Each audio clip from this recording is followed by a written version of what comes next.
ఆనాడు రోమా ప్రభుత్వం ఆయన 3 మేకులు పెట్టి కొట్టి సిలువలోని వేసేశారు కాబట్టి అందువల్ల చనిపోయారు అనడం అనేది అదొక వెరితనం. ఎందుకంటే ఎందుకు ఈ మాట చెప్పానంటే యేసు ప్రభు తను తానుగా అప్పగింపబడ్డాడు కాబట్టి. రోమ ప్రభుత్వానికి ఎన్నోసార్లు యేసు ప్రభు వారు మరి సువార్త చేసినప్పుడు కానీ అనేక దేశాలు సువార్తలు చేసినప్పుడు ఆయన ఎక్కడ దాక్కోలేదు. పబ్లిక్గా సువార్తలు చేశారు, పబ్లిక్గా మీటింగ్స్ పెట్టారు, మాట్లాడారు. మరి అప్పుడు లేని వాళ్ళు ఇప్పుడు మరి ఎలా దొరికారంటే ఆయన తను తానుగా అప్పచెప్పబడ్డాడు. ఎందుకంటే మరణం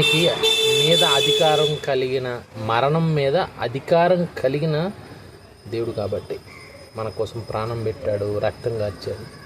ఎంతకంటే ఇంకెవరు? నీ హీరో ఎవరంటే ఆయన పేరే చెప్పాలి. శకపురుషుడు, యుగ పురుషుడు, క్రీస్తు సగం క్రీస్తు పూర్వం అని మనం లెక్కలు చెప్పుకుంటున్నామంటే నిజంగా ఆయన ద్వారా. ఈ కాలాన్ని లెక్కించడానికి నిజంగా ఆయన పేరు చెప్పుకుంటున్నాం. కుడి చెంప మీద కొడితే ఎడమ చెంప చూపి మన గాంధీ గారు చెప్పిన సూక్తి, ఆయన చెప్పిన మాటలే. మహాత్ములకి మార్గం ఇంతకన్నా నువ్వు గొప్పగా చెప్పుకునే దేవుడు ఉన్నాడు అంటదా? ఇంకెవరు లేరు. ఈ సర్వలోకాన్ని కలిగించిన ఆయనే మార్గం, సత్యం, జీవం. ఆయన ద్వారా మరణం తర్వాత మనం ఖచ్చితంగా మనం చూడగలిగిన దేవుడు. నిజంగా మరణం తర్వాత చూసే మొదటికి ఆయన అనుకుంటున్నాను, నాకు 100%. నిజంగా గ్రేట్. ఆయన కోసం మనం ఎంత చెప్పినా తక్కువే. ఎందుకంటే ఎవరైనా ఏదో డబ్బు, నగలు, వస్తువులు ఏవి ఇవ్వగలిగిన ప్రాణాన్ని మన కోసం ఇవ్వడం అనేది అంత సామాన్య విషయం అయితే కాదు. ప్రాణం పెట్టడం అంటే నా కోసం నువ్వు ప్రాణం ఇస్తావా అని అడిగితే ఇచ్చేవాళ్ళు ఎవరు లేరు.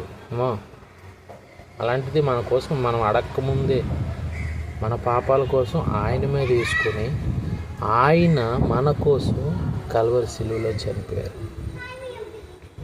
ఇదంతా ప్రేమ స్వరూపం. నిజంగా అలాంత గొప్ప మహాశక్తి గల దేవుడు మనం అవకాశము ఇప్పటి వరకు ఇంకా ఉంది. మనకు అవకాశం ఇంకా దేవుడు ఇచ్చాడంటే గ్రేట్. ఈ లోకం నాశనం అయిపోకముందే, దుర్దినములు రాకమునిపే దేవుడు ఇంకా మనం అంత ఆరోగ్యం, ఆయుష్ని ఇచ్చాడంటే నిజంగా గ్రేటే. ఇప్పటికైనా అందరూ మారుదాం, క్రీస్తు వెంబడిద్దాం, క్రీస్తు మార్గంలో నడుద్దాం.